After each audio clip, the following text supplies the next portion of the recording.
Vashi toll नाकापासून Raj Kapoor चौक हे PWDच्या सार्वजनिक बांधकाम विभागाच्या खात्यात येत आहे आणि या हायवेला आपण सायन पनवेल हायवे म्हणून त्याची ओळख आहे।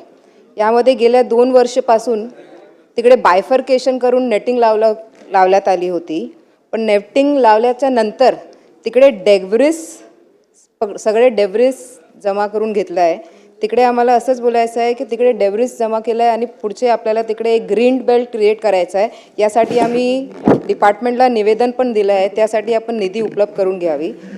यासोबत त्याच रोडवर दोन FOB प्रपोज केला आहे, पण ते FOB जे प्रपोज केलं आहे ते FOBवर फक्त CD आहे, आपल्याला त्यासाठी एस्केलेटर पण ॲड करायचा आहे, तर त्यासाठी पण आपल्याला निधी अवेलेबल करून घ्यायचा आहे। अंडरग्राउंड पेडेस्ट्रियन सबवे आहे, मला वाटतं एक 15 वर्ष आधी ते बांधण्यात आला होतं, पण 15 वर्ष आधी तेव्हा बांधण्यात आलं त्याच्यानंतर तिकडे पाणी जमलं आहे।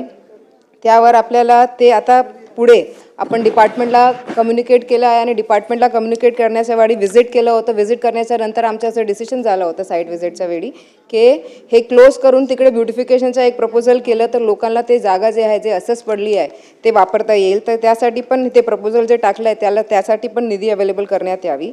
हायवेवर दोघेच ठिकाणी गेल्या 3 वर्षापासून इनकम्प्लीट स्टॉर्म वॉटर ड्रेनेजचं काम जे आहे ते पेंडिंग आहे, तो या मॉन्सूनच्या आधी आपल्याला ते पण करून घ्यायचं आहे। तर मंत्री महोदय इथे उपलब्ध आहे, तर माझी मागणी असंच आहे, हे सगळे जे काम प्रलंबित आहे माझ्या मतदारसंघात त्याच्यासाठी निधी उपलब्ध करून याला या मॉन्सूनच्या आधी काम करण्यात यावे।